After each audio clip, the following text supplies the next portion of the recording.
দোরগোড়ায় ICC champions ট্রফির আসর। এরই মধ্যে প্রতিটা দলই ঘোষণা করেছে তাদের স্কোয়াড। তবে এবারের আসরে হট ফেভারিট ভারত। চ্যাম্পিয়ন্স ট্রফির জার্সিও প্রকাশ করেছে তারা। এদিকে ভারতীয় হার্ড হিটার হার্দিক পান্ডিয়া বলেন, দেশের হয়ে খেলেন বলেই পাকিস্তানের বিপক্ষে ম্যাচে কোনো চাপ অনুভব করেন না। চ্যাম্পিয়ন্স ট্রফিতে সুযোগ না পেয়ে আবারও নির্বাচকদের ধুয়ে দিলেন আহমেদ শেহজাদ। সালটা 2017 চ্যাম্পিয়ন্স ট্রফির ফাইনাল ভারত পাকিস্তান ম্যাচ, যেখানে ফাইনালে পাকিস্তানের কাছে হেরে স্বপ্নভঙ্গ টিম ইন্ডিয়ার। এবার সেই পাকিস্তানি আসরের আয়োজক। ভারত পাকিস্তানের মাটিতে খেলতে না চাওয়ায় হাইব্রিড মডেলে গড়াবে মিনি বিশ্বকাপ খ্যাত আসর। এরই মধ্যে শুরু হয়েছে কথার লড়াই। প্রকাশ পেয়েছে চ্যাম্পিয়ন্স ট্রফিতে ভারতের জার্সিও। পাকিস্তানের বিপক্ষে খেলতে কোনো চাপ অনুভব করেন কিনা এমন প্রশ্নের উত্তর দিলেন ভারতীয় হার্ড হিটার হার্দিক পান্ডিয়া। দলের জন্য খেলি, দেশের হয়ে ভালো খেলাই আমার লক্ষ্য। সেই 2 বলের জন্যই হোক বা 60 বলের জন্য হোক, প্রতিটা বল আলাদা করে ফোকাস করে দলকে জেতানোর চেষ্টা করি। দেখা যাক এবার কি হয়।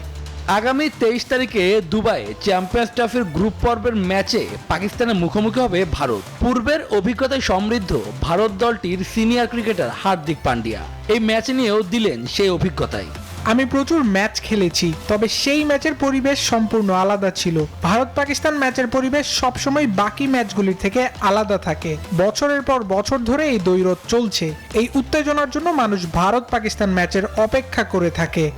এবারও পাকিস্তান স্কোয়াডে সুযোগ হয়নি আহমেদ শেহজাদের। 2017 সালের পর থেকেই রয়েছেন ওয়ানডে ফরম্যাটে স্কোয়াডের বাইরে। তিনি এবারের স্কোয়াড নিয়েও বোমা ফাটালেন। পাকিস্তান ও সংযুক্ত আরব আমিরাতে আসর। পাকিস্তান দলে একজন বিশেষজ্ঞ স্পিনার খেলাচ্ছে। দুজন নতুন ওপেনার সরাসরি চ্যাম্পিয়ন্স ট্রফিতে সুযোগ পেয়েছে। ফকর জামান চোট সারিয়ে ফিরেছেন। ওর সঙ্গে কে ওপেন করবে জানা নেই। বাংলাদেশের টি-20 সিরিজ খেলার পর সরাসরি ওয়ানডে দলে জায়গা পেয়েছে ফাহিম ও উসমান। ওরা অনেকদিন 50 ওভারের ক্রিকেট খেলেইনি। দল গড়ার সময় এসব কি ভাবা হয়েছে? আগামী 19 ফেব্রুয়ারি থেকে 8 দল নিয়ে মাঠে গড়াবে চ্যাম্পিয়ন্স ট্রফির আসর। শুভদেবনাথ, নিউজ 24।